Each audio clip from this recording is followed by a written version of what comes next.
United States Army soldier. His nation abhors war, and yet he has not been allowed to lower his guard or relax his vigil for a quarter of a century.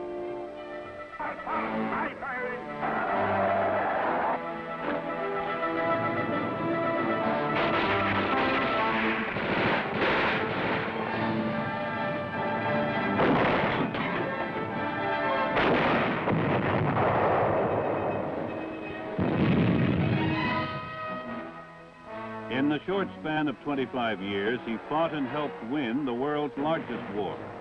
He has answered his country's call repeatedly in an age of incredibly complex challenges that defy the simple solutions of the past. Воробьи на крышах чирикают, что самое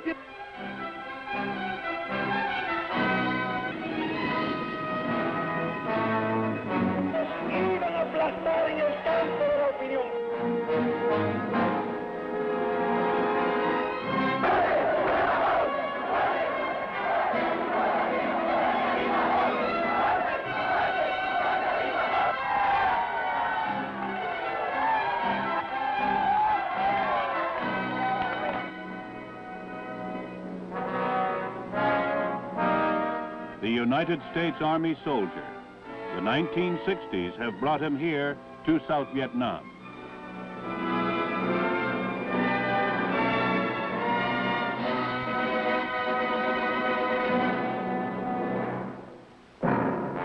Okay, move out.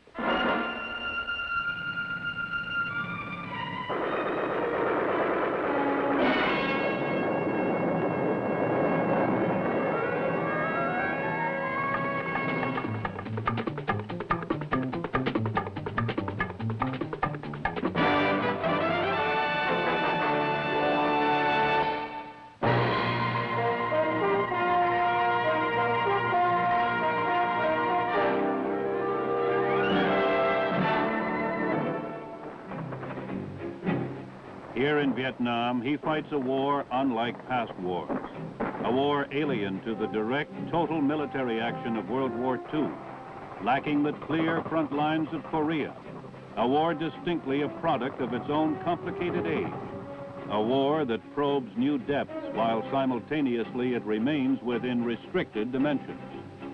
But the soldiers serving in Vietnam spend little time analyzing the war, for they are too busy fighting it.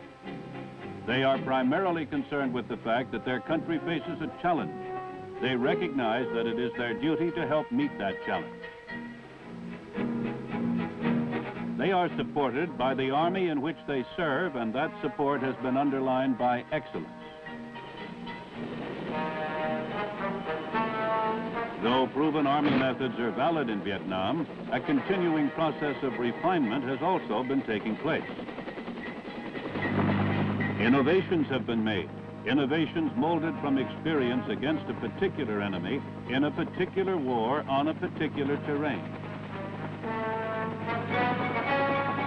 The Army has taken many forward steps to conduct operations more effectively in Southeast Asia and to give its soldiers the finest possible support. This war makes unique demands upon the military, but every challenge has also served to polish the Army's professional skills and increase its combat power.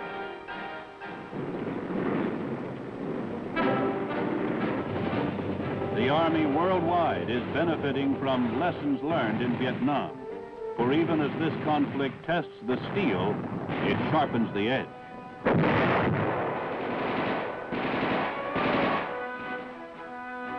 You are looking at an instructor who knows the war in Vietnam from first-hand experience. He is a combat veteran. He knows the terrain, the enemy, the demands made upon the soldier who serves in Vietnam. His knowledge is of tremendous value, and the Army invests it wisely to prepare others for service in Vietnam. Combat veterans serving as instructors in Army schools and training centers are an integral part of the feedback approach used in all Vietnam-oriented training. It is training based on what is happening in Vietnam, built around a steady feedback of battlefield lessons learned, incorporating newly adopted tactical innovations.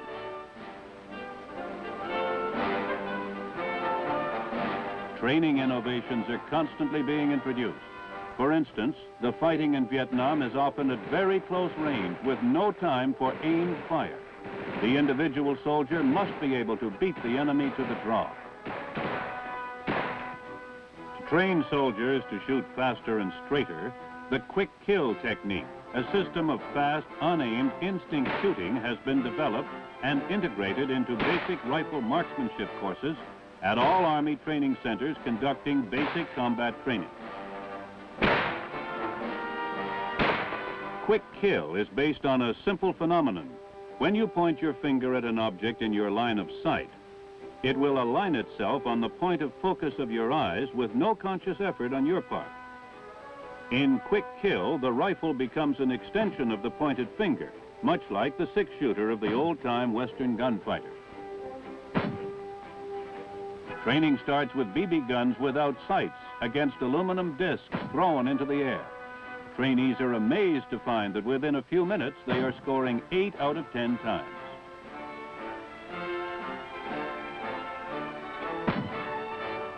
After progressing to smaller aerial targets, the student switches to ground targets. Next come larger targets at greater ranges using standard rifles. Soldiers scheduled for assignment to Vietnam receive additional training with the M16 rifle. Special training in preparation for service in Vietnam is not just for the new soldier. For senior combat arms NCOs who have served for extended periods of time in non-combat arms assignments, a 2-week refresher course was established in mid-1967 at Fort Riley, Kansas. It provides Vietnam-bound NCOs with refresher training in leadership, tactics, weapons, map reading, and other subjects important to their overseas assignments, and it is pointed to the specific requirements of the Vietnam War. The newly established Infantry NCO Candidate Course at Fort Benning, Georgia, is providing skilled junior leaders needed to maintain the 12-month tour in Vietnam and to achieve the objective of a minimum of 25 months between successive tours in that country. At this school, which is similar to Army officer candidate schools, outstanding graduates of infantry advanced individual training are given 12 weeks of additional intensive training. Similar courses have been established for armor, artillery, and certain combat support skills.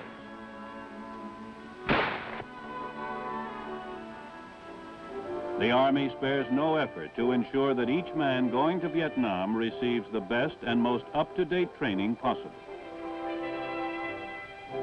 After arrival, he also receives approximately 10 days of intensive pre-combat training with his unit.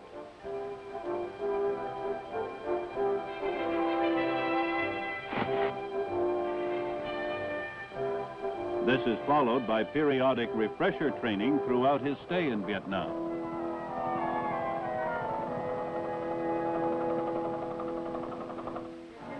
Here, in actual combat operations, our soldiers provide dramatic proof that Army training is meeting the demands of the war, that it is teaching the soldier what to expect, what to look for, what to do, and how to react.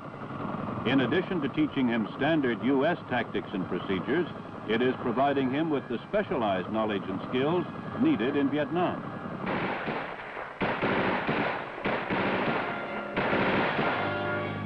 Two fundamental tasks face the soldier in Vietnam. His primary job is to engage the enemy, but he is also deeply involved in processes that are building a nation.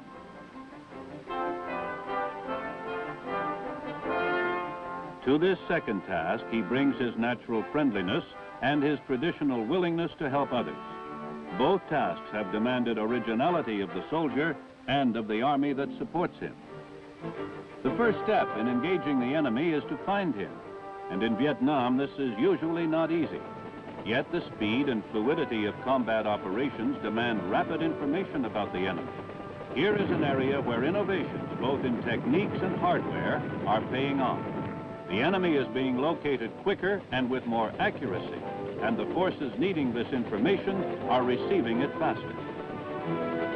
One such innovation being used operationally in Vietnam is the UH-1B, equipped with a chemical personnel detector, or people sniffer. It can detect a completely hidden enemy patrol or troop concentration by smelling body odors or effluents.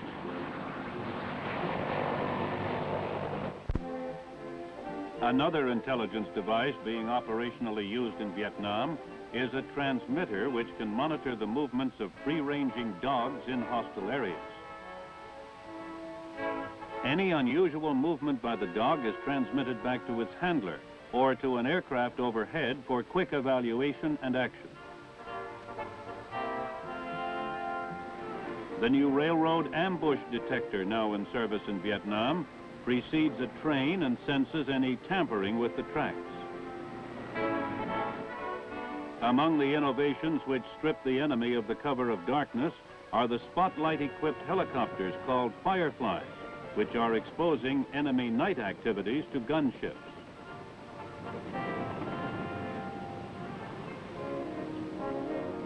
The extensive use of helicopters and the dependence on heliborne operations has been one of the truly revolutionary developments of this war.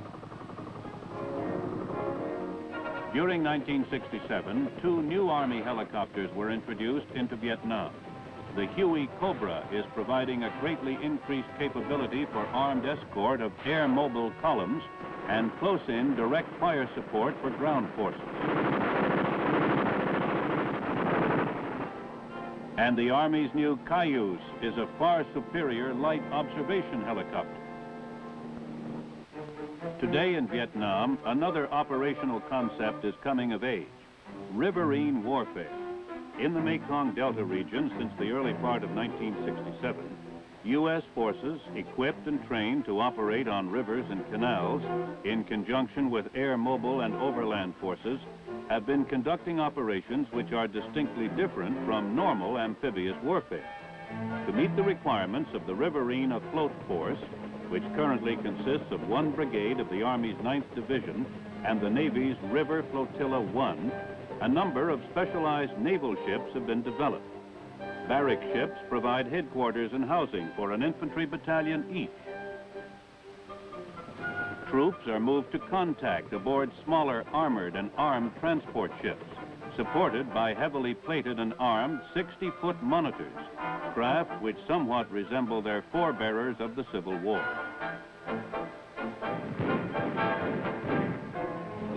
A variety of smaller craft complete the riverine fleet, including barge-mounted artillery which accompanies the infantry, providing close, continuous supporting fires from its waterborne platforms. In the Mekong Delta of Vietnam, coordinated waterborne, foot, mechanized, and heliborne forces supported by artillery, tactical air, and armed helicopters are enabling us to conduct operations in areas that have been traditional safe havens for the Viet Cong.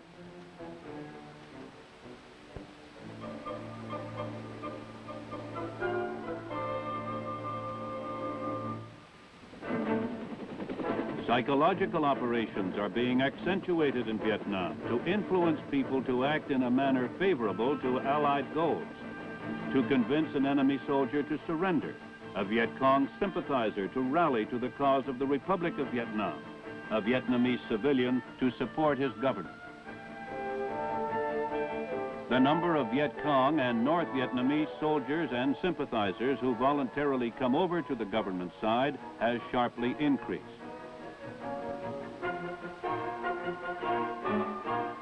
New and better equipment is being procured and used in support of the program of influencing the Vietnamese people to support their government.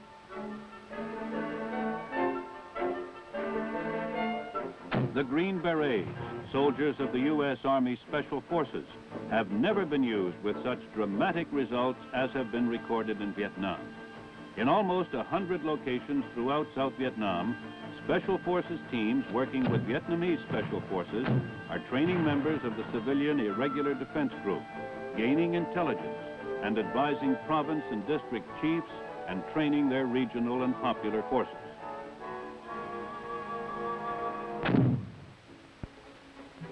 Serving as a bridge between military operations and the final long-term objective of building a nation free to stand by itself is the Republic of Vietnam's Revolutionary Development Program. Today, Vietnam is engaged in a twofold struggle for existence. On one hand, it is opposing communist forces of the Viet Cong and North Vietnamese regulars.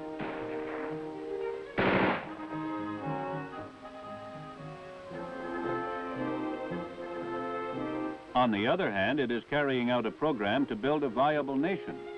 Each of these tasks is difficult enough to perform separately, but here they both must be accomplished at the same time.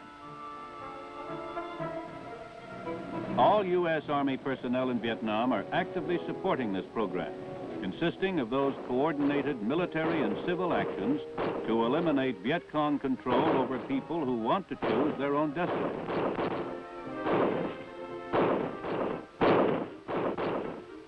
These actions must restore public security, law, and order, initiate political, social, and economic development, as well as expand government authority and win the willing support of the people.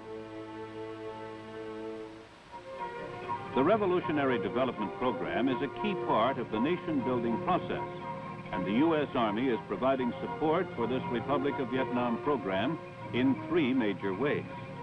First, military operations contribute to the security necessary for the Revolutionary Development Program to begin.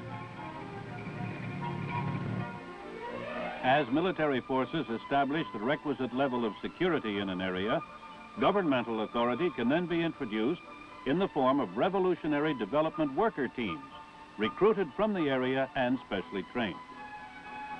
These workers help establish the local governmental administration and initiate simple social and economic projects to help win the support of the people. Revolutionary Development Worker strength is increasing rapidly.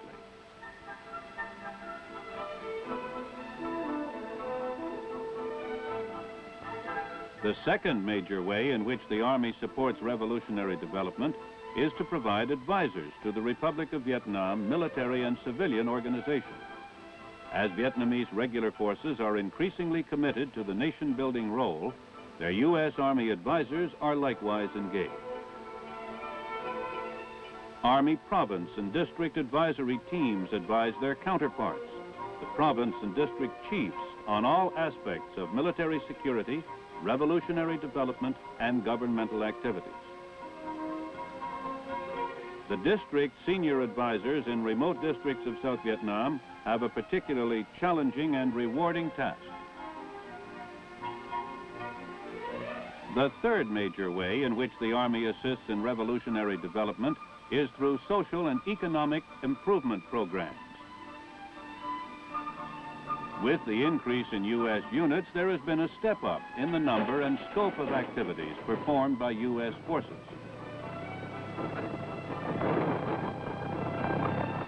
In addition to combat operations, U.S. units engage in a wide variety of civic activities, ranging from simple acts of kindness to the distribution of food and clothing,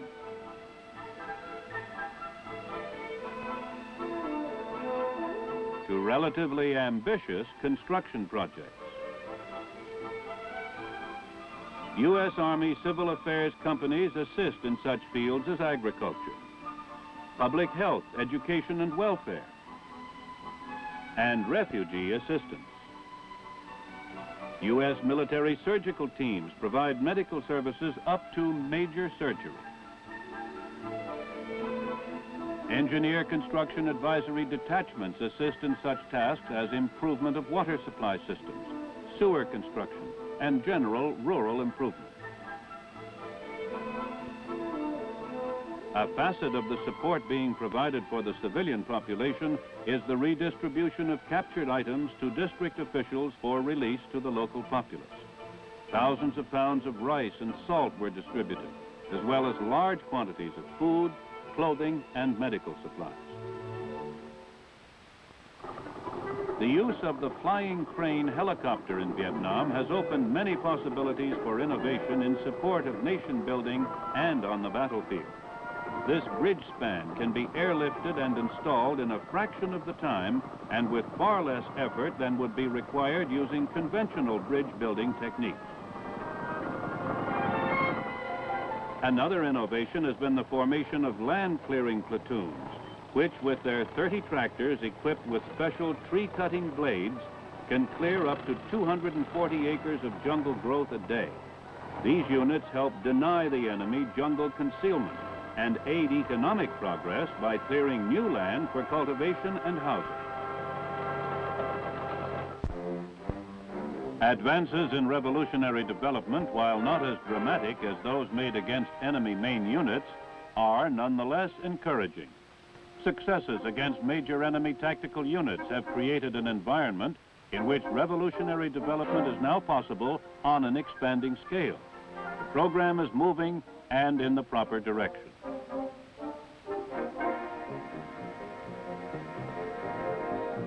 U.S. Army Vietnam's strong and capable 1st Logistical Command has grown with the buildup of U.S. forces and supports not only those who wear the Army green, but also other U.S., Vietnamese, and Free World forces and activities. Its customers and consumers in Vietnam total over 1.3 million persons. Development and smooth operation of sea and river ports has been one of the most remarkable logistic success stories of 1967. Near Saigon, upstream from the once badly overcrowded civilian port, the Army completed a 6th port facility